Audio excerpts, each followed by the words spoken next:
Hello दोस्तों, मैं सुनील कुमार स्वागत करता हूं आपके अपने चैनल क्रैकर जेएस एकेडमी में। कैसे हैं आप लोग? उम्मीद करता हूं अच्छे होंगे आप लोग। और कैसी चल रही पढ़ाई आप लोगों की? वो भी शायद अच्छी ही चल रही होगी, ठीक है ना? क्योंकि इधर हमारे यहाँ यूपी में तो इस समय मौसम गड़बड़ हो रखा है। कल बारिश हुई रात में, ठीक है। तो चलिए फिर हम लोग क्या करते हैं कि हम लोग अपनी पढ़ाई शुरू करते हैं। पढ़ाई के क्रम में हम लोग इंडियन ज्योग्राफी पढ़ रहे थे, ठीक है ना। इंडियन ज्योग्राफी में हम लोगों ने क्या किया था कि इंडियन ज्योग्राफी देखो, अभी आज हम लोग क्या है कि इंडियन ज्योग्राफी पढ़ेंगे। तो इंडियन ज्योग्राफी को हम लोगों ने क्या किया था, सेपरेट करके पढ़ा था। 2 मेजर पार्ट बनाए थे इसके हम लोगों ने, ठीक है ना। 2 मेजर पार्ट बनाए थे। कौन कौन से 2 मेजर पार्ट बनाए थे? तो देखो, एक हम लोगों ने किया था इंडियन पॉलिटिकल। कौन सा किया था? पॉलिटिकल। दूसरा हम लोगों ने क्या किया था? Indian physical. इसी को मैंने इसको फिजियोग्राफी लिखाया था, है ना। फिजियोग्राफी, ठीक। तो ये हम लोग कर रहे हैं।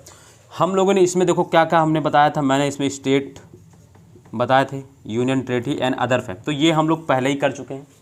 फिर हम लोग इसको कर रहे थे। इसको हम लोगों ने क्या किया था, इसको हम लोगों ने फिर ये स्टार्ट हो गया था हमारा। इसमें हमने क्या किया था, इसको इंडियन फिजिकल को हम लोगों ने 5 पार्टों में बांटा था। एक था हिमालय, दूसरा था north Indian plain, short form में NIP, नॉर्थ इंडियन प्लेन यानी उत्तर भारत का मैदान। फिर तीसरा मैंने इसमें बताया था पेनिनसुलर इंडिया, पेनिनसुलर इंडिया यानी प्रायद्वीपीय भारत। फिर मैंने इसमें क्या बताया था, कोस्टल प्लेन। फिर पांचवा मैंने इसमें बताया था आइलैंड्स। तो ये सारी चीज़ें हम लोग मैंने बताया था इसमें पढ़ना है। तो हम लोग अभी पीछे कल तक की क्लास में हम लोग हिमालय पढ़ रहे थे। कल तक की हम लोग क्लास में क्या पढ़ रहे थे? हिमालय पढ़ रहे थे। हिमालय में हम लोगों ने क्या कर लिया था कि ये इसका पूरा इससे रिलेटेड जितने भी टॉपिक्स थे, जैसे हम लोगों ने हिमालय तो कवर किया ही। हिमालय को हम लोग ने 2 पार्ट में बांटा। एक तो ऊंचाई के आधार पर, तो हम लोग ऊंचाई के आधार पर 5 भाग में उसको बांटा। कौन कौन से? तो जैसे अगर हम बात करते हैं तो ट्रांस हिमालय, महान हिमालय, मध्य हिमालय, शिवालिक हिमालय एंड पूर्वांचल। ये हम लोगों ने ऊंचाई के आधार पर, यानी एक स्टडी बनी उनकी, तो उसके आधार पर हमने इसको 5 पार्ट में बांटा था। फिर इसके बाद मैंने बताया था तो क्षेत्रीय आधार पर भी बांटा जाता है, ठीक है ना। तो क्षेत्रीय आधार पर इसको हम लोगों ने 4 पार्टों में बांटा था। जैसे अगर हम बात करते तो पंजाब हिमालय, जो कहाँ से कहाँ तक था, सिंधु तो सतलज नदी तक था। फिर इसके बाद हमने बताया था इसी में कौन सा दूसरा, कुमायूं हिमालय, जो कहाँ से था, सतलज से काली नदी तक, ठीक है ना, जिसको कुमायूं हिमालय बोलते हैं। फिर इसके बाद हम लोग तीसरा बताया था मैंने नेपाल हिमालय इसी में। तो नेपाल हिमालय मैंने बताया था कहाँ से कहाँ तक विस्तारित है, 2 नदियों के बीच में। कौन सी 2 नदियाँ हैं? काली से तिस्ता के बीच में। फिर इसके बाद मैंने इसमें बताया था कि असम हिमालय। असम हिमालय मैंने बताया 2 नदियाँ हैं। उन 2 कौन सी नदियों, तिस्ता एवं ब्रह्मपुत्र के बीच का जो मैदान है उसको असम हिमालय। तो ये हम लोगों ने हिमालय का डिवीजन। इसमें हिमालय संबंधित फिर मैंने बताया था कि इसमें कुछ पर्वत चोटियाँ हैं, क्योंकि हिमालय में कुछ स्टेट हैं और हिमालय कुछ स्टेट से होकर गुजर रहा है हमारे भारत के, और उन स्टेटों में कुछ क्या है, हिमालय की कुछ चोटियाँ हैं जो इंपॉर्टेंट है, जो क्वेश्चन में पूछा जाता है। तो मैंने वो चोटियाँ पढ़ा दी थी। जैसे कि अगर हम बात करते हैं तो मैंने आप लोगों को काफ़ी पढ़ाई है। जैसे उत्तराखंड में मैंने काफ़ी जैसे पढ़ाई है, जैसे क्या क्या पढ़ाई, बंदरपूछ, बद्रीनाथ, है ना, कामेट, त्रिशूल, ठीक है ना, ये सारी पढ़ाई, नंदा देवी, ठीक है, कुमायूं पढ़ाया मैंने, ठीक है, और मसूरी। तो ये सारी चीज़ें जिससे चोटियाँ पढ़ी। फिर जैसे मैंने नेपाल में पढ़ाया है, बताया गौरी शंकर है, ठीक है ना, धौलागिरी है, गौरी शंकर है, ठीक है, अन्नपूर्णा है, ठीक, लोत्से, मकालू, है ना, मनसालू, माउंट एवरेस्ट, ये सारी मैंने उसको सीक्वेंस से बताया था। तो अगर सीक्वेंस की बात करते हैं तो जैसे हमने क्या बताया था, पहले मैंने बताया था धौलागिरी होगा, फिर अन्नपूर्णा होगा, फिर इसके बाद मनसालू होगा, फिर इसके बाद गौरी शंकर होगा, फिर एवरेस्ट, फिर लोत्से, फिर इसके बाद होगा मकालू। ये मैंने सीक्वेंस बताया था उनके, ठीक है। तो वो वेस्ट से ईस्ट का मैंने सीक्वेंस बताया था उनमें, ठीक है। फिर मैंने जैसे अरुणाचल प्रदेश में कांगटो बताया, मैंने उसके बाद फिर उसमें 4 इंपॉर्टेंट डाफला, मिरी, अबोर, बिस्बी। तो ये सारी चीज़ें चोटियाँ इंपॉर्टेंट थी। फिर मैंने कल क्या पढ़ा रहा था, कल मैंने दर्रे पढ़ाए थे, है ना। कल हम लोग दर्रे पढ़ रहे थे दोस्तों। तो दर्रे में मैंने इंपॉर्टेंस दर्रे बता दिए थे। वो आप लोगों को क्या करना है, रिवीजन करना है। जैसे मैंने बताया एज इट इज़ वैसे ही रिवीजन करना है। बाद अदरवाइज क्या है ना, वो स्टेट वाइज पूछे जाएंगे तो आपको याद रहेंगे, बट कभी पूछ लिया कि मान लीजिए हम मनाली से लेह जा रहे हैं, तो मनाली से लेह जाने के क्रम में हम किस दर्रे से होकर जाएंगे, कौन सा रास्ता पड़ता है, तो वो दर्रा पता होना चाहिए कि रोहतांग बड़ा लाचा दर्रा है, ठीक है ना। तो ये सारी चीज़ें हैं, इनको याद करना है। फिर ऐसे ही मैंने बताया कि अगर जम्मू से श्रीनगर जा रहे हैं, जम्मू से श्रीनगर के बीच में एक दर्रा पड़ता है, उसका क्या नाम है, तो बनिहाल दर्रा, ठीक है ना। फिर मैंने बताया श्रीनगर से अगर कारगिल जाते हैं तो एक दर्रा पड़ता है जोजिला दर्रा। तो ये सारी चीज़ें हैं इंपॉर्टेंट्स। तो हम लोगों ने कल हिमालय से संबंधित जितने भी टॉपिक्स थे, जो भी हिमालय में पढ़ा जाता है ना मेनली, हालांकि देखो दर्रे का एक अलग टॉपिक होगा बुक में अलग एक लिखा रहता है कि प्रमुख दर्रे भारत के, बट वहाँ पे अलग पढ़ने से क्या हो जाता है, एक टॉपिक्स अलग सा लगने लगता है। बट हम जानते हैं दर्रे क्या है, हिमालय में कुछ रास्ते बने हुए हैं कटे हुए, उन्हीं को तो दर्रा बोला। तो हिमालय जहाँ पढ़ रहे हैं उनको वहीं पढ़ लो तो ज़्यादा अच्छा रहता है, ठीक है ना। तो इसीलिए हम लोगों ने यहीं पर कनेक्ट करके पढ़ लिया था। आज हम लोग का इसमें इंडियन फिजिकल में 5 पिलर थे, एक पिलर हम लोगों ने है और एक पिलर हम लोगों ने खत्म कर लिया। आज दूसरा पिलर शुरू करेंगे। कौन सा, ये नहीं, ओहो ये नहीं, ये वाला नॉर्थ इंडियन प्लेन, ठीक है ना। तो नॉर्थ इंडियन प्लेन यानी उत्तर भारत का मैदान हम लोग शुरू करेंगे, ठीक है दोस्तों। चलिए आज हम लोग यही शुरू करते हैं यहाँ से, और हम लोग की जर्नी शुरू होती है अब। इसमें देखो क्या करना है, ये बहुत ही इंपॉर्टेंट टॉपिक्स है और बहुत ही अंडरस्टैंडिंग वाला टॉपिक्स है। इसमें क्या होता है ना कि इसको हम लोग इसको जैसे कि हिमालय हम लोग समझने की कोशिश कर रहे थे कि कैसे क्या है, ऐसे ही क्या करें कि नॉर्थ इंडियन प्लेन को भी हम लोग क्या करेंगे, एक अच्छे से समझते हुए चलेंगे। समझने का क्रम मतलब है कि जैसे कि हम लोग बात करते हैं कि कैसे बना है ना, या इसकी प्रक्रिया क्या है और इसमें कौन कौन से क्षेत्र आते हैं। जैसे कभी कभी सुना होगा कि अपने भाबर है ना, तराई, बांगर, घाघर, ये क्षेत्र जो होते हैं वो उत्तर भारत के मैदान के ही भाग होते हैं। उत्तर भारत के मैदान में ही कुछ मिट्टियाँ होती हैं जिनको हम लोग, उन अलग अलग मिट्टियों के टाइप्स होते हैं, उन्हीं के हिसाब से उनको हम बाबर, खादर है ना बोलते हैं। तो वही चीज़ें हमको आज उसमें पढ़नी है, ठीक है। तो दोस्तों हम लोग इसको देखते हैं अभी, ठीक। तो देखो अब हमारा हेडिंग रहेगा उत्तर भारत का मैदान। उत्तर भारत का मैदान या विशाल मैदान भी लिख सकते हो हेडिंग में, उत्तर भारत का मैदान। इसको इंग्लिश में बोलते हैं तो नॉर्थ इंडियन प्लेन। क्या हो जाएगा, नॉर्थ इंडियन प्लेन। ये चीज़ पढ़ते हैं। देखो हम लोग क्या करते हैं कि पहले देखो मैप से समझो इसको क्या है, कि जैसे अगर मैं बात करूं तो ये हो गया हमारा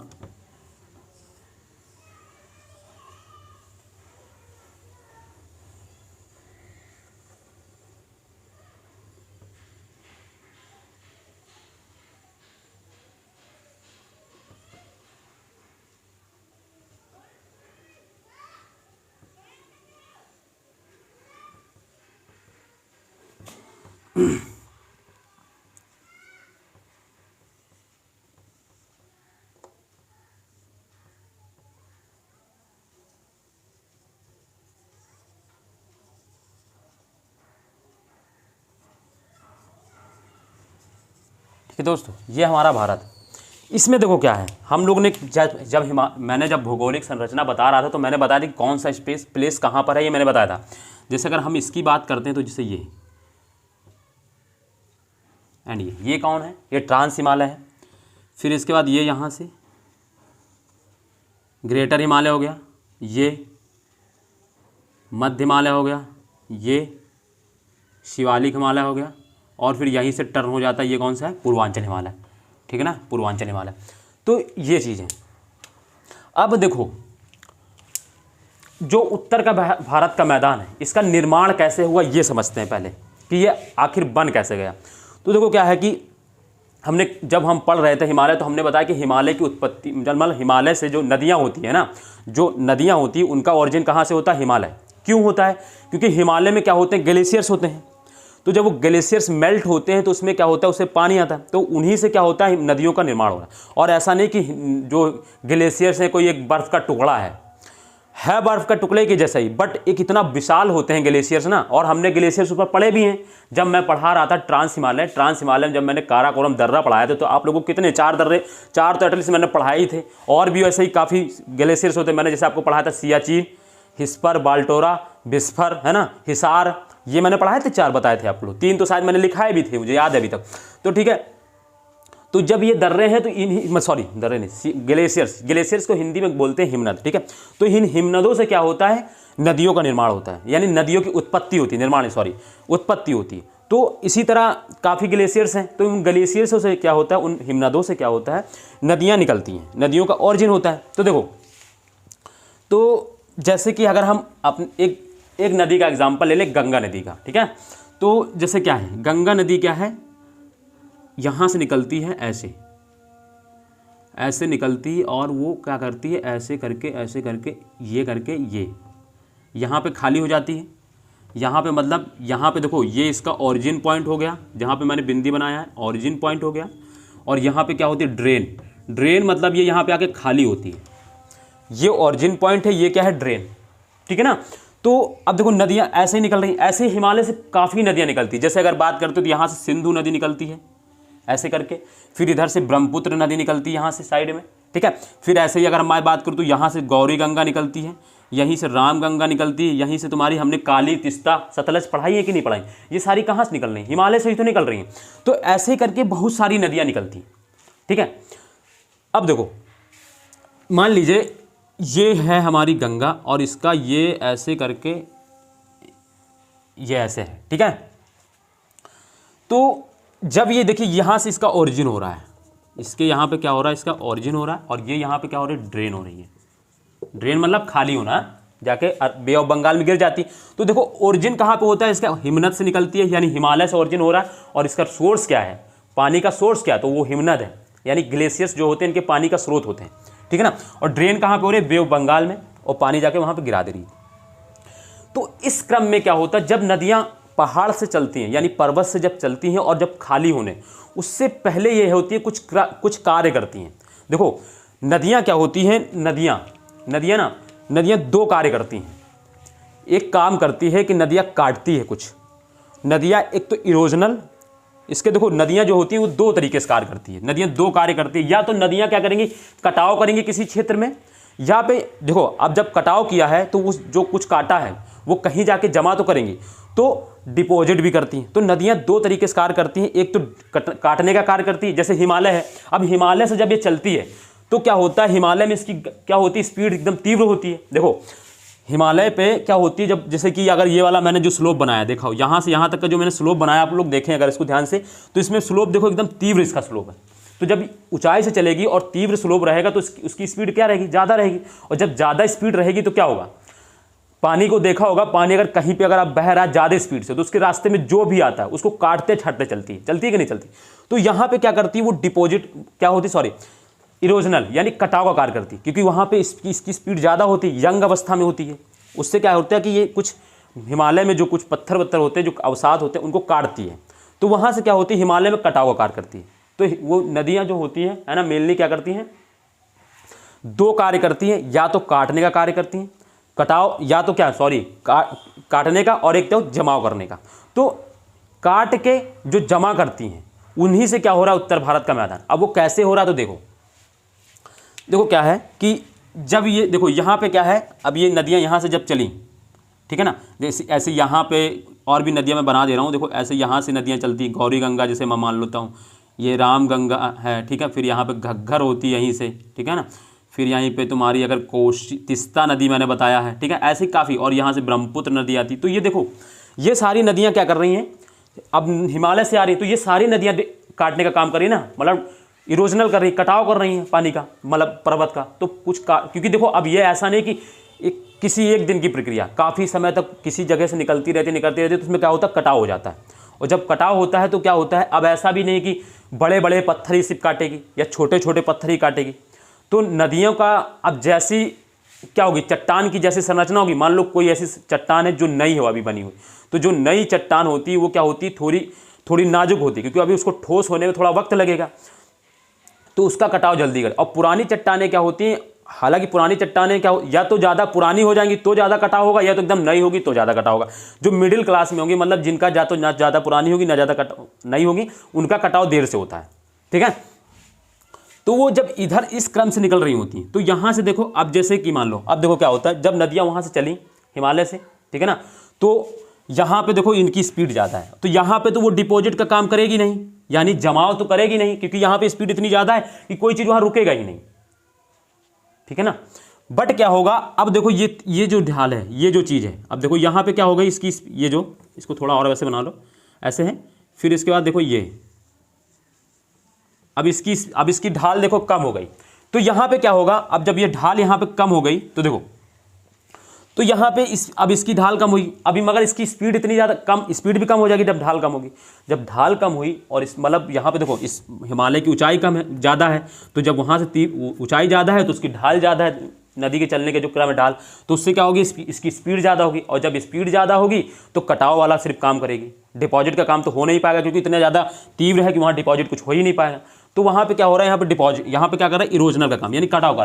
बट इससे और दूर चलेगी जब, तो क्या होगा, अब हिमालय मैंने बताया हर जगह एक जैसी ऊंचाई पर है नहीं, कहीं पे क्या होगा, कुछ नीची, अब यहाँ पे कुछ जगह पे ऐसी होती, मतलब पहुँचती है जहाँ पे इसकी क्या होती है, ऊंचाई कम हो जाती है। जब ऊंचाई कम होगी तो उसका ढाल क्या होगा, कम हो जाएगा, स्लोप कम होगा। जब स्लोप कम होगा तो उसकी क्या होगी, जो तीव्रता है, नदी की जो गति है वो कम होगी, और जब नदी की गति कम होगी तो कटाव तो करेगी, मगर उतनी तेजी से नहीं जितनी तेजी से यहाँ कर रही थी, ठीक है ना। तो यहाँ पे क्या होगा, एक तो कटाव कम हो जाएगा, और दूसरी चीज़ यहाँ पे कुछ चीज़ों का क्या होगा, डिपॉजिट करने लगेगी। अब जैसे डिपॉजिट किसका करेगी, जो बड़े पत्थर लेके आ रही होगी, जो बड़े पत्थर पहले जो मान लो हमने क्या बताया, कटाव करेगी, तो ऐसा नहीं कि सिर्फ छोटे छोटे पत्थर ही का कटाव करेगी, बड़े पत्थरों का भी कटाव करेगी।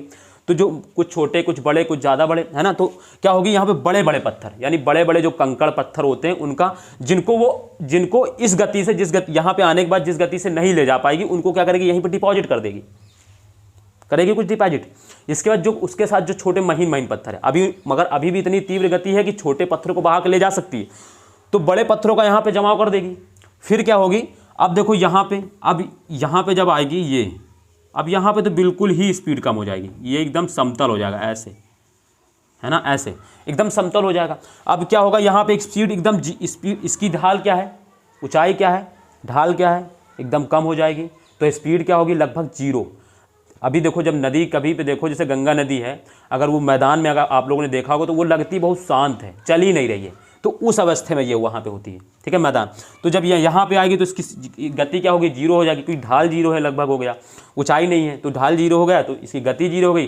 तो यहाँ पे क्या होगा, जो महीन जो कण होंगे आप, है ना, मतलब इससे छोटे वाले, मान लो ये इतने बड़े बड़े पत्थर हैं, ये बड़े बड़े हैं, और इससे छोटे, इसी से थोड़े इससे छोटे, मान लो इतने छोटे है ना, इनको यहाँ, अब मगर इसके साथ और भी तो छोटे छोटे आ रहे हैं, उनको आगे बहा ले जाएगी, उनको बहा ले जाके पास में कहाँ पे, जहाँ पे ड्रेन होती है वहाँ पे इकट्ठा कर देगी।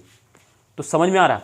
तो जो नदियाँ, अब अगर जैसे आपको बात करें कि हिमालय का निर्माण कैसे, उत्तर भारत के मैदान का निर्माण कैसा हुआ है, तो उसको हम बोल सकते हैं कि हिमालय की नदियों द्वारा लाए गए, है ना, हिमालय की नदियों द्वारा लाए गए अवसादों का, है ना, अवसादों का जमाव होता है ना। मैदानी भागों में क्या होता है, अवसादों का जमाव होता है ना, जिससे क्या होता है, हिमालय मतलब उत्तर भारत के मैदान का निर्माण होता है। मतलब कि देखो, उत्तर भारत की विशाल मैदान का निर्माण हिमालय की नदियों द्वारा लाए गए अवसादों से हुआ है ना, अवसादों से हुआ है ना, अवसादों से हुआ है। इसका अगर पहले पॉइंट लिखना चाहो तो समझ में आ रहा होगा ना कैसे अवसादों से हुआ है, क्योंकि यहाँ से सीधे चलती हैं तो क्रम में एक रहता है, ठीक है ना। जैसे अगर हम बात करें तो देखो, जब जैसे नदियाँ यहाँ से चली, ठीक, जब नदियाँ यहाँ से चली तो देखो यहाँ क्या होगा, यहाँ पे अब ये शिवालिक हिमालय है, तो शिवालिक हिमालय दक्षिण में जब ऊंचाई कम तो यहाँ क्या होगा, बड़े बड़े पत्थर छोड़ेगी।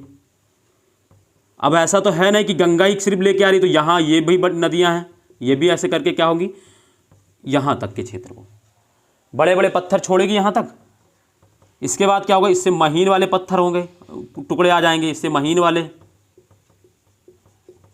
फिर इसके बाद ये मैदान पूरा हो जाएगा। ये हालांकि ये पूरा ऐसे मैदान होता है, ठीक है ना, ये मैदान होता है, फिर इसको यहाँ भी जोड़ा जाता है, ये पूरा ऐसे। तो देखो अब ये चीज़ समझ में आ गई होगी कि कैसे मैदान हुआ है। यानी अगर एक सेंटेंस में लिखना हो तो लिख सकते हैं कि उत्तर भारत के विशाल मैदान का निर्माण हिमालय की नदियों द्वारा लाए गए अवसादों से हुआ है, अवसादों के निक्षेपण से हुआ है। अगर थोड़ा कठिन अगर शब्द लिखा हो कि अगर लिखना है तो ऐसे लिख लो, उत्तर भारत के विशाल मैदान का निर्माण हिमालय की नदियों द्वारा लाए गए अवसादों के जमाव से हुआ है है ना। जब लोहा वहाँ से कुछ लेके आई, वहाँ पे इसको जब नीचे जब उस स्पीड कम हुई, यानी इसका ढाल जब ये समतल जगह पे मिला तो ये क्या हुआ, इसका जमाव कर दिया। तो ये चीज़ हो गई हिमालय मतलब निर्माण। अब देखो क्या होता है, हमने क्या बताया कि ये तो चीज़ हो गई इसमें, ठीक है ना, इसमें लिखने वाली चीज़ है। अब देखो दूसरी चीज़, एक पॉइंट तो यही हो गया कि उत्तर भारत के विशाल मैदान का निर्माण हिमालय की नदियों द्वारा लाए गए अवसादों के निक्षेपण से हुआ है। वैसे निक्षेपण लिख लो या अवसाद लिख लो या जमाव लिख लो, कुछ भी, निक्षेपण जमाव एक ही चीज़ होता है। निक्षेपण से हुआ है या जमाव से हुआ, ठीक है। दूसरा पॉइंट, यह भारत की भौगोलिक संरचना के आधार पर सबसे नवीन भाग है। देखो सबसे नवीन भाग है ये, मतलब अगर पूरे भारत में अगर कोई नया भाग है जिसका, क्योंकि अभी भी देखो हिमालय से ऐसा तो नहीं है नदियाँ बंद हो गई हैं, नदियाँ अभी भी आ रही हैं, तो इसका निर्माण निरंतर चल ही रहा है। तो जब निर्माण निरंतर चल रहा है तो ये सबसे नवीन भाग है। तो भौगोलिक संरचना जो हम लोग बता रहे हैं 5 हैं, 5 में से सबसे नवीन भाग यही है, ठीक है ना। पूरे 5 में से सबसे, और सबसे पुराना अगर हम बात करें तो ये जो प्रायद्वीपीय पठार, ये सबसे पुराना होता है, ठीक है, ये सबसे पुराना है और ये सबसे नवीन भाग। यानी दूसरा अगर पॉइंट लिखना है तो लिख सकते हैं यह भारत का भौगोलिक संरचना के आधार पर सबसे नवीन भाग है ना। भारत की भौगोलिक संरचना के आधार पर यह सबसे नवीन भाग है। समझ में आ गया, 2 पॉइंट इसमें हो गए। फिर इसके बाद अगर हम इसमें देखो, अब इसमें पढ़ना क्या होता है, मेनली इसमें क्वेश्चंस कैसे आते हैं। इसमें कभी सुना होगा कि उत्तर भारत के मैदान में भाबर प्रदेश होता है, तराई प्रदेश होता है, बांगर प्रदेश होता है, खादर प्रदेश होता है, ये सुना होगा आप लोगों ने, बुकों में लिखा होगा। ये जो होता है ये क्या होता है, ये पढ़ना हम लोगों को, ठीक है ना, ये पढ़ना है। तो देखो देखो मैं यहाँ पे कुछ बना के आपको समझाता हूँ,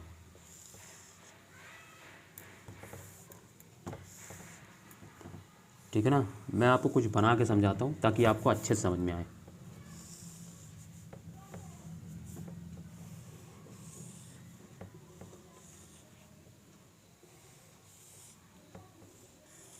देखो ये क्या है, अब जैसे मान लो यहाँ पे मान लो ये शिवालिक था, शिवालिक है ना, ये हिमालय के लास्ट पार्ट है शिवालिक। इसको कलर से मैं बना देता हूँ।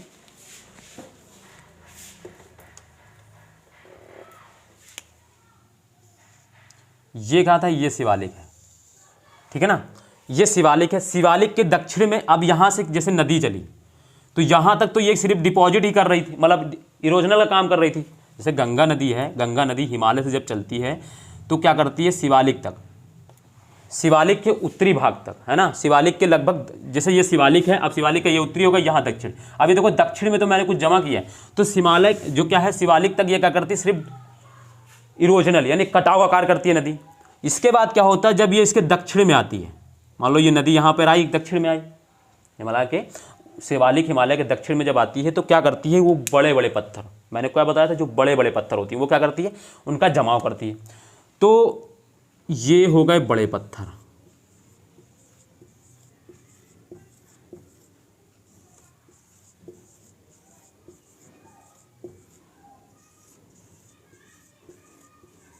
है ना, ये बड़े पत्थर हैं। अब देखो क्या होता है, ये बड़े पत्थर हैं। फिर इसके बाद मैंने क्या बताया कि छोटे छोटे पत्थर जमा होते हैं, इससे छोटे जो हल्के होते हैं, इससे जो छोटे छोटे होते हैं,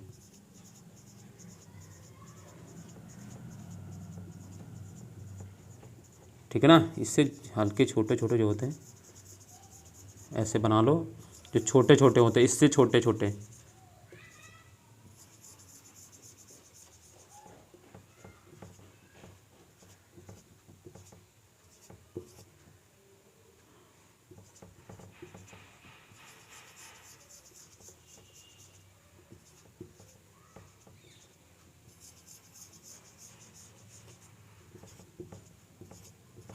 ठीक है ना। तो ये इससे छोटे छोटे जो पत्थर के टुकड़े होते हैं, जो मिट्टी होती है ना, उसको लाके जमा करती है। अब पहले तो देखो इनको समझो। देखो हिमालय से जब नदी चली तो शिवालिक के दक्षिण में ये क्या करती है, डिपोजिट्स का काम करती है, और वहाँ पे क्या करती है, ये बड़े बड़े पत्थर जो हिमालय जो नदियाँ बड़े पत्थर पहले लेके, अब क्या होगा, पहले बड़े ही पत्थर तो लागे, क्योंकि अभी यहाँ पे इसकी स्पीड, यहाँ पे ऊंचाई है अभी, हालांकि उतनी ऊंचाई कम नहीं हुई, क्योंकि हिमालय जो शिवालिक के दक्षिण में क्या होता है, अभी थोड़ी ऊंचाई है, तो वहाँ पर क्या होता है, इतनी ज़्यादा उसकी स्पीड कम नहीं होती कि वो छोटे पत्थरों को भी ना बहा पाए। तो वो क्या करती, सिर्फ जो बड़े पत्थर होते हैं उनको छोड़ देती वहाँ पे, और जो हल्के छोटे पत्थर होते हैं वो आगे बहा ले जाती। तो जो बड़े पत्थर होते हैं जहाँ पे इसको, अब इस वाले प्रदेश को क्या बोलते हैं, इसको बोलते हैं भाबर प्रदेश, ठीक है ना। तो अगर इसमें भाबर प्रदेश में अगर देखो ये पहला होता है, इसको मिट्टी के कणों के आधार पर क्या होता है, हिमालय की जो मतलब उत्तर भारत के मैदान उसको 4 भागों में बांटा जाता है। 4 मिट्टी के 4 क्षेत्र में बना सकते हैं इसको, जैसे कि पहला भाबर है, दूसरा है तराई है, ठीक है ना, फिर तीसरा है बांगर है, तीसरा बांगर है। ये जानने हैं कि ये कैसे बनते हैं इसमें, ठीक है, ये बांगर हो गया। चौथा क्या है, खादर है, ठीक है ना। तो ये हो गया भाबर, तराई, बांगर, खादर। तो देखो जब हिमालय से नदी चली और हिमालय के शिवालिक के दक्षिण में, शिवालिक है ना ये, शिवालिक हिमालय के दक्षिण में जो बड़े पत्थर के कण होते हैं उनको क्या होता है, उनको डिपॉजिट कर देती है, यानी उनका जमाव कर देती है। अब उनके जमाव से क्या होता है, एक क्षेत्र बन जाता है, उस क्षेत्र को क्या बोलते हैं, भाबर प्रदेश। भाबर प्रदेश, अब अगर लिखना हो इसमें हेडिंग डालो, पहला भाबर प्रदेश, ऐसे बनाने के बाद है भाबर प्रदेश डालो, उसमें लिखो, है ना, या है ना, भाबर प्रदेश क्या, भाबर प्रदेश शिवालिक के दक्षिण में, ठीक है ना, शिवालिक के दक्षिण में, ठीक है ना, शिवालिक के दक्षिण में हिमालय द्वारा नदियों द्वारा शिवालिक के दक्षिण में हिमालय की नदियों द्वारा लाए गए भारी कणों का, ठीक है ना, भारी कणों के जमाव से निर्मित क्षेत्र है। भारी कणों के जमाव से निर्मित क्षेत्र है। भारी कंकड़ पत्थर जो भी लिखना चाहो वो लिख सकते हो, ठीक है ना, निर्मित क्षेत्र है। तो पहला पॉइंट तो यही हो गया। दूसरा देखो ये क्या होता है, ये सिंधु नदी से लेकर, ये जो क्षेत्र है सिंधु नदी से लेकर तिस्ता नदी तक पाया जाता है ये क्षेत्र। कहाँ से कहाँ तक, तो तिस्ता मैंने यहाँ पढ़ाया था और ये सिंधु यहाँ है। तो सिंधु नदी से, है ना, ये सिंधु नदी से यहाँ से लगभग, जैसे कि मान लो ये है, तो ये ऐसे यहाँ पे, ये हम तो अपने मगर भारत का पढ़ लेना, तो भारत जाने, तो लगभग ऐसे। तो ये सिंधु नदी से तिस्ता नदी तक का क्षेत्र होता है, ठीक है ना। दूसरा पॉइंट इसमें लिख सकते हो, क्या लिखना है कि ये सिंधु नदी से तिस्ता नदी के बीच का क्षेत्र है। और कहाँ पे, ये शिवालिक हिमालय दक्षिण में दक्षिण में होता है, ठीक है ना। और इसका निर्माण कैसे हुआ है, तो इसका निर्माण हिमालय की नदियों द्वारा लाए गए बड़े कंकड़ पत्थरों के जमाव से होता है, ठीक। ये हो गया भाबर प्रदेश, ठीक है। ये लगभग ऐसे फैला है, लगभग ऐसे। देखो ये अब क्योंकि नदियाँ यहाँ से भी आ रही ना, ये नदियाँ आ रही, तो यहाँ पे बड़े बड़े पत्थर सब जाए, तो ये लगभग एक सकरी पट्टी होती है, ये लगभग एक सकरी पट्टी होती है, ठीक है। तो भाबर प्रदेश समझ में आ गया होगा। इसके बाद देखो क्या होता है, अब भाबर प्रदेश में एक चीज़ और जानो, भाबर प्रदेश में क्या होता है, देखो अब कणों के पत्थरों के कण क्या होते हैं, बड़े बड़े होते हैं। तो उनमें क्या होता है कि पानी रोकने की जो क्षमता होती है वो कम होती है। यानी अगर कोई, जैसे कि मान ये देखो, अब जैसे ये है, इसमें अगर आप पानी भरेंगे तो क्या होगा, ये पानी इन चीज़ में चला जाएगा, इन जो स्पेस है इसके बीच में, इसमें विलीन हो जाएगा। तो इसी वजह से क्या होता है, जब भाबर प्रदेश में कोई छोटी नदियाँ आती हैं, ठीक है ना, जैसे कोई छोटी नदियाँ आती हैं तो वो क्या होती है, इस प्रदेश में विलीन हो जाती हैं, मतलब अदृश्य हो जाती हैं। इसमें दिखाई नहीं पड़ती कि वो नदियाँ हैं कि चल रही कि नहीं चल रही, क्योंकि क्या होता है, कंकड़ पत्थर इतने, पिक्चरों में आपने देखा होगा कि कुछ नदियाँ हैं जो बीच चल रही हैं और ऐसा लग रहा है कि वो ज़मीन पे, मतलब उस सतह पर हैं और हम लोग आराम से उस पर पैर से चल भी सकते हैं। तो वो वही क्षेत्र होता है भाबर प्रदेश, ठीक है ना। तो भाबर प्रदेश में एक चीज़ ये भी लिख सकते हो कि यहाँ पर जो नदियाँ होती, कंकड़ पत्थर की, है ना, आकार बड़ा होने के कारण क्या होता है, यहाँ की जो नदियाँ होती हैं, यहाँ पर आने के बाद जो छोटी नदियाँ होती हैं वो विलीन हो जाती हैं, अदृश्य हो जाती हैं, ठीक है ना। तो ये पॉइंट एक इसमें लिख सकते हैं, ठीक है ना। तो समझ में आ गया होगा भाबर प्रदेश। दूसरा देखो तराई प्रदेश। तराई प्रदेश में क्या होता है कि यहाँ पे देखो जो कण के आकार होते हैं वो छोटे छोटे होते हैं, क्योंकि अब यहाँ से नदी का स्पीड और कम हुआ तो यहाँ पे उसके बाद और उससे छोटे डिपॉजिट। तो यहाँ पे क्या होता है, जो भाबर प्रदेश की जो लुप्त नदियाँ होती हैं, है ना, ये भाबर प्रदेश के दक्षिण में स्थित एक क्षेत्र है जहाँ पर क्या होता है, भाबर प्रदेश की लुप्त नदियाँ पुनः सतह पर आ जाती हैं। यानी तराई प्रदेश में क्या होता है, जो भाबर प्रदेश में जो कुछ लुप्त नदियाँ होती हैं वो क्या होता है, तराई पर पुनः सतह पर आ जाती है ना, भूतल पर आ जाती हैं। तो क्या हो जाएगा, और इसमें लिखना, यही लिख लो, यही पॉइंट लिखना है कि तराई क्या होता है, तराई प्रदेश क्या होता है। तो इसमें लिखना है कि तराई प्रदेश भाबर के दक्षिण में स्थित वह क्षेत्र है जहाँ पर भाबर प्रदेश की लुप्त नदियाँ भूतल पर आ जाती हैं, है ना, भाबर प्रदेश की लुप्त नदियाँ पुनः भूतल पर आ जाती हैं, ठीक है ना। तो वो तराई प्रदेश होता है। और इसमें और एक पॉइंट और लिखना चाहो तो लिखो, इसमें लिखना है कि यह दलदली, इसका अधिकांश क्षेत्र दलदली होता है, मतलब दलदल क्षेत्र है, इसका अधिकांश क्षेत्र दलदली होता है, ठीक। तो ये चीज़ें समझ में आ गई, 2 तराई प्रदेश। बहुत आसान सा है कॉन्सेप्ट, कुछ नहीं है। ये क्या है, सीक्वेंस ही पूछते हैं ऐसे कि इनको कैसे क्रम में बनाते हैं, ठीक है ना। तो ये भाबर प्रदेश क्या होता है समझ में आ गया होगा, तराई क्या होता है वो भी समझ में आ गया होगा। अब देखो बांगर क्या होता है। बांगर देखो क्या होता है, जैसे कि मान लो ये नदी चल रही है, ये नदी का क्रम है, मतलब नदी का ये क्षेत्र है कि इतने में नदी चलती है, ठीक, ये इतने नदी का क्षेत्र है। मई जून में क्या होता है नदी, ठीक है ना, जब बाढ़ आता है तो नदी का मान लो ये क्षेत्र है, ठीक है सर, ठीक है।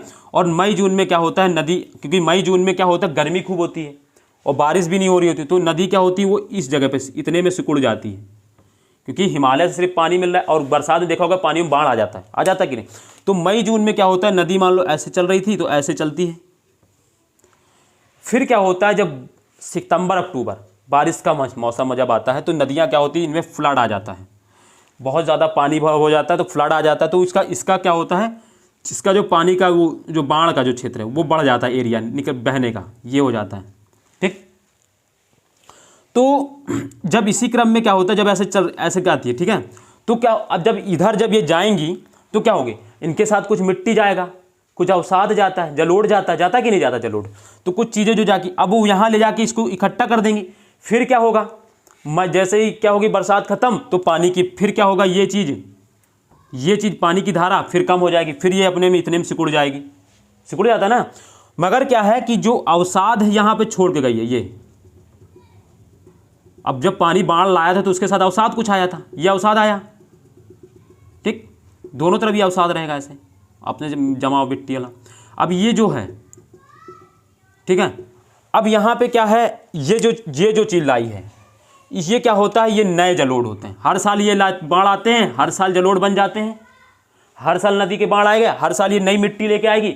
तो ये जो होता है ना, मतलब भूमि का वह नीचा भाग जहाँ बाढ़ का पानी हर वर्ष नई जलोढ़ मिट्टी लेकर आता है, उसे क्या बोलते हैं, खादर प्रदेश बोलते हैं। उसे क्या बोलते हैं, खादर प्रदेश बोलते हैं। यानी भूमि का वह भाग जहाँ बाढ़ का पानी प्रायः हर वर्ष नई जलोढ़ मिट्टी लेकर आता है, उसे क्या बोलते हैं, खादर प्रदेश बोलते हैं। क्या हो गया, खादर प्रदेश। क्योंकि देखो अब हर साल यहाँ पे लेके आएगा मिट्टी, हर साल बाढ़ आएगी, हर साल मिट्टी लेके आएगा, तो हर साल नए जलोढ़, यानी नए जलोढ़ों से निर्मित जो प्रदेश होता है, नए जलोढ़ों से निर्मित जो प्रदेश होता है उसको खादर बोलते हैं, ठीक है। नए जलोढ़ों से निर्मित जो प्रदेश होता है उसको क्या बोलते हैं, खादर बोलते हैं। समझ में आ गया होगा, कुछ नहीं है, बस इतना एक पॉइंट यही लिखना होता है खादर में, यही समझना होता है खादर क्या होता है, बांगर। दूसरा देखो बांगर। अब बांगर क्या होता है, बांगर क्या होता है कि मान लो हर साल बाढ़ आ रहा है, हर साल बाढ़ आ रहा है तो क्या होगा, मिट्टी लेके आएगा। अब जैसे मान लो यहाँ पे बाढ़ आई, ठीक है ना, ये मान लो यहाँ से पूरे में इसने ये नदी चल रही थी, बाढ़ आ गई, इसमें पूरे में बाढ़ आ गई, इस पूरे में बाढ़ आ गई। फिर क्या होगा, अब एक साल बाढ़ आई, बट क्या हुआ, मान लो हवा चला या कोई और रीज़न हो सकता कि तो क्या होगा, ये धूल के कण क्या हो गए, यहाँ से शिफ्ट हो जाएंगे, यहाँ से शिफ्ट होंगे। और दूसरी चीज़ देखो, अब जैसे ये तट है, इस तट में क्या होगा, डिपॉजिट ज़्यादा होगा, क्योंकि नदियाँ जब चलती हैं तो साइड लेके जाके पूरा एकदम कोने में डिपॉजिट कर देती है, तो यहाँ पे डिपॉजिट होता जाएगा। 2-3 साल में क्या होगा, ये क्षेत्र ऐसा हो जाएगा कि ये नदी के सतह से ऊंचा हो जाएगा, जहाँ पे क्या होगा, पानी पहुँच ही नहीं पाएगा, जहाँ पे पानी क्या होगा, हर साल पहुँच ही नहीं पाएगा। वही 2-3 साल बाद वो क्या हो जाती, मिट्टी जो नई मिट्टी थी जो पहले एक साल लेके आई, 2-3 साल बाद क्या होगा, पानी वहाँ पहुँच नहीं पाया और वो मिट्टी पड़ी पुरानी हो गई। तो क्या होगा, तो अगर बांगर की बात करें तो क्या होता है, बांगर क्या होते हैं, पुराने जलोढ़ होते हैं। यानी जिस क्षेत्र पे नहीं, अगर लिखना हो तो भूमि का वहाँ ऊंचा भाग जहाँ बाढ़ का पानी प्रतिवर्ष नहीं पहुँच पाता है ना, उस प्रदेश को क्या बोलते हैं, बांगर बोलते हैं। एक बार फिर से सुनिए, भूमि का वह ऊंचा भाग जहाँ प्रतिवर्ष बाढ़ का पानी प्रायः नहीं पहुँच पाता है, उसे क्या बोलते हैं, बांगर प्रदेश बोलते हैं। और ये पुराने जलोढ़ होते हैं, समझ में आ गया होगा, पुराने जलोढ़ होते हैं, ठीक है, आ गया ना समझ में, मतलब समझ रहे हो ना, मतलब कि खादर क्या होता है, भूमि का वह नीचा भाग जहां हर वर्ष बाढ़ का पानी प्राय अपने साथ नए जलोढ़ लेकर आती है ना, तो उस प्रदेश को क्या बोलते हैं, खादर बोलते हैं। और ये नए जलोढ़ों द्वारा निर्मित होता है। ये सीधे यही स्टेटमेंट पूछा गया था क्वेश्चन में कि जो खादर होते हैं वो नए जलोढ़ होते हैं और बांगर जो होते हैं वो पुराने जलोढ़, तो दोनों ही ऑप्शन सही थे। ठीक है ना। तो ये सब याद रखना। और दूसरा, अगर हम बांगर की बात करें तो बांगर क्या होता है, भूमि का वहाँ ऊंचा भाग जहाँ प्रायः हर वर्ष बाढ़ का पानी नहीं पहुँच पाता है ना, तो उस क्षेत्र को क्या बोलते हैं, बांगर बोलते हैं। ठीक है। तो क्योंकि अब मान लो, देखो अभी जैसे मान लो ये नदी है, देखो इधर देखो ये नदी है, मान लो यहाँ पे बाढ़ आ रही है, ऐसे चल रही। अब ये पूरा यहाँ तक आ रही थी पहले, फिर किसी वर्ष क्या हुआ, अब मिट्टी यहाँ तो लेके आ गई, ये तो इस साल जिस साल आई उस साल तो ये नए जलोढ़ हो गए, यानी ये खादर है। बट मान लो कोई क्षेत्र कई बार 2-3 साल तक क्या हुआ, बाढ़ का क्षेत्र सिर्फ इतने तक फैला, इतना तक फैला। अब ये तो पुराना जलोढ़ हो गया ना, ये तो 2-3 साल तक यहाँ ना कोई नई कोई मिट्टी आई नहीं है, तो ये जो क्षेत्र हो जाएगा वो हो जाएगा बांगर।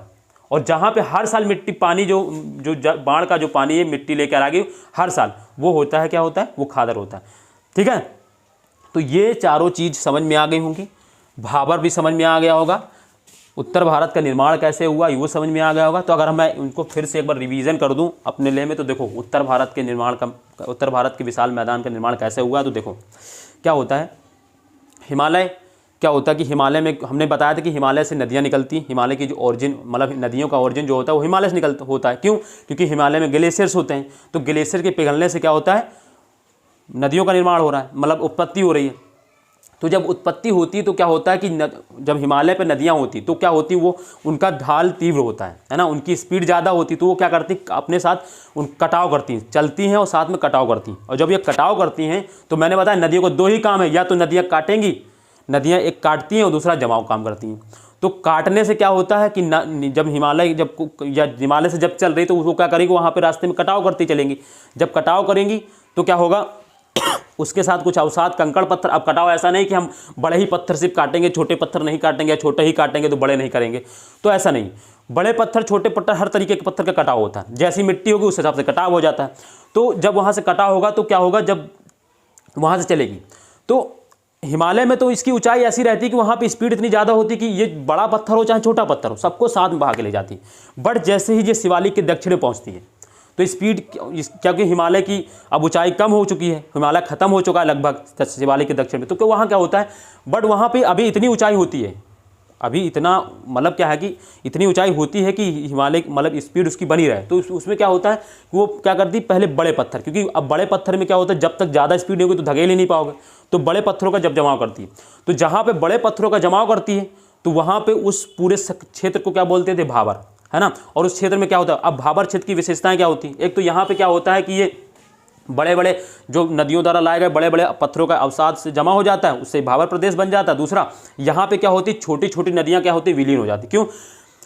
पत्थर बड़े बड़े होते हैं तो उनके बीच में स्पेस इतना ज़्यादा होता है कि नदियाँ अगर कोई आती है तो लगता ही नहीं कि पानी इन पर बह रही है, तो वो क्या होती है, इन पर विलीन हो जाती हैं, विलीन हो जाती हैं।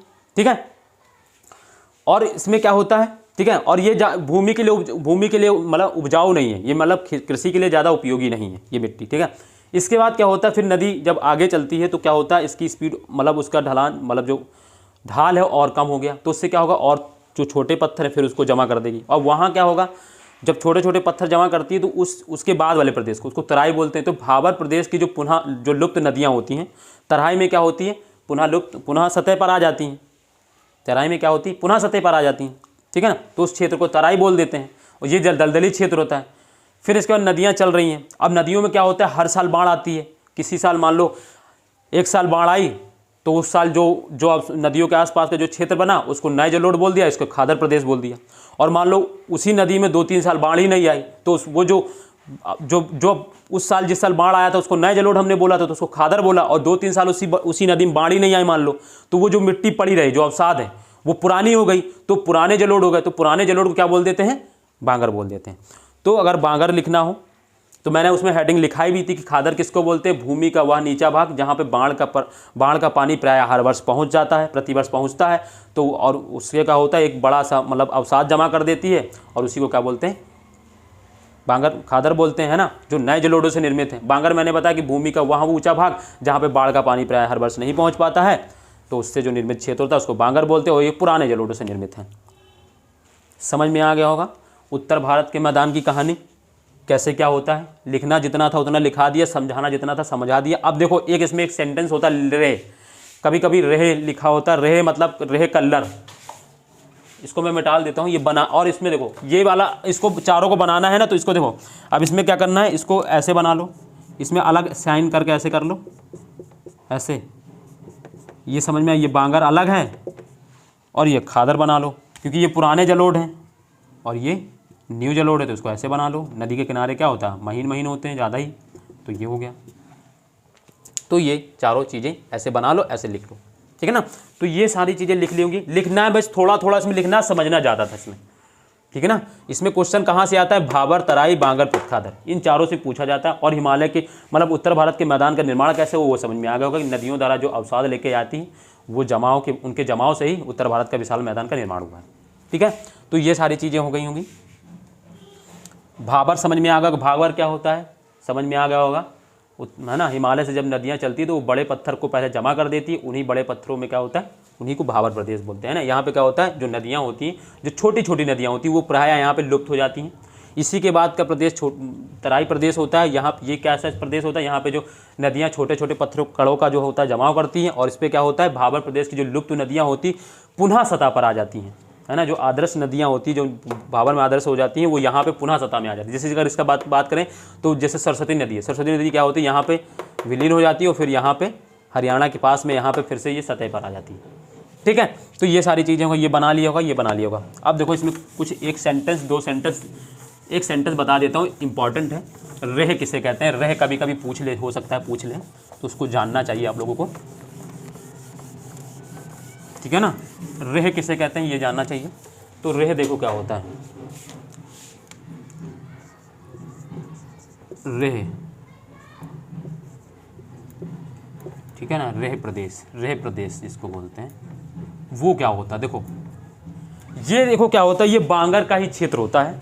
बट इसमें एक चीज़ जान लो, क्या होता है कि जब जैसे बांगर क्षेत्र है, अब बांगर मैंने बताया पुराने जलोढ़ होते हैं, पुराने जलोढ़ों में क्या होता है कि मान लीजिए पहली साल जब नदी कोई चीज़ लेके आई तो वो नए जलोढ़ थी, ठीक, बाढ़ का पानी नहीं पहुंचा तो वो पुराना हो गया। पुराना होने के बाद क्या होगा, अब जब नई ज़मीन थी तो उस पर कोई चीज़ उपजाओगे, नए जलोढ़ में जब कोई चीज़ उपजाओगे फर्टिलिटी ज़्यादा होगी, 2 साल बाद उसकी फर्टिलिटी कम हो जाती है, हो जाएगी फर्टिलिटी कम हो जाती, तो उसमें क्या होता है हम लोग खाद वाद डालते हैं, तो फर्टिलिटी क्या होती है बढ़ा देते हैं, यानी उत्पादक क्षमता उसकी हम लोग बढ़ाने के क्रम में क्या होता है खाद डालने लगते हैं।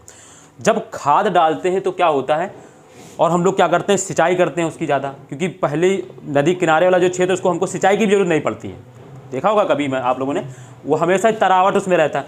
तो क्या होता है कि इसमें सिंचाई, तो बांगर का वह क्षेत्र जिसमें है ना सिंचाई करते हैं, और सिंचाई करते करते क्या होता है उसमें कहीं कहीं पे क्या होता है तुमको एक कभी देखने को मिला कि लंबी वाइड सी लेयर हो जाती है उसमें, है ना।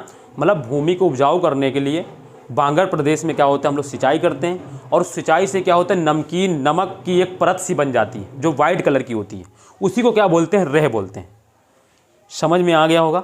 सेंटेंस में लिखना है तो लिख सकते हो कि बांगर का वह प्रदेश, बांगर का वह प्रदेश जहाँ प्रायः, है ना, जहाँ सिंचाई की जाती है, और उस सिंचाई से क्या होता है एक नमक की परत बन जाती है उस सिंचाई से, क्योंकि हर देखो सिंचाई करोगे तो नमक में पानी में क्या होता है सॉल्ट, नमक जैसे चीज़ें होती हैं NaCl, है ना, तो आपने पढ़ा होगा जैसे समुद्र के पानी में, तो क्या होता है कि मान लो ये उसमें कई चीज़ें काम करती हैं, तो उसमें एक लेयर बन जाती है, ये जान लीजिए लेयर बन जाती है, उसमें ज़्यादा साइंस फिजिक्स में जाने की जरूरत नहीं है। ये जान लीजिए बांगर का प्रदेश होता है, उसमें हर साल अगर हम सिंचाई करते हैं तो सिंचाई करने से क्या होता है उसमें एक वाइट कलर की लेयर बन जाती है, इस वाइट कलर की लेयर को ही क्या बोलते हैं, रह बोलते हैं, ठीक है ना।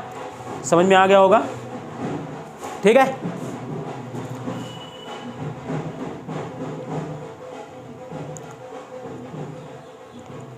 ठीक, तो ये सारी चीज़ें हो गई। तो ये हमारा उत्तर भारत का मैदान हुआ कंप्लीट, ठीक। इसमें लिखने वाली जितनी चीज़ें मैंने जो जो बताई हैं बस उतना ही लिखना है, उतना ही इसमें नॉलेज रखना है, इसको समझना ज़्यादा था, इसमें लिखने वाली कोई ज़्यादा चीज़ थी नहीं, समझना ज़्यादा था, और उसको डायग्राम जो मैंने बनाया वो बनाना ज़रूरी था बाकी, ठीक है दोस्तों। तो इसी के साथ आज की क्लास ख़त्म करते हैं, और अगर आपको मेरी क्लास अच्छी लगी हो तो लाइक करें, सब्सक्राइब करें, कमेंट करना ना भूलें, और अभी तक जो मेरी वीडियो देख रहे हैं और जिन्होंने अगर सब्सक्राइब ना किया हो तो कृपया करके सब्सक्राइब कर लें, और दूसरों को भी शेयर करें, ज़्यादा से ज़्यादा लोगों को जोड़ने की कृपा करें, ठीक है। तो इसी के साथ दोस्तों कल मिलते हैं, और अपना ध्यान रखिए, कोरोना काल चल रहा है, घर पे रहें, सेफ रहें, अनावश्यक बाहर ही ना जाएं, ठीक है। तो इसी के साथ और यूपी में चुनाव का माहौल भी बनने जा रहा है, 10 तारीख से चुनाव होने वाले हैं, ठीक है ना। तो ठीक है, धन्यवाद, बाय बाय।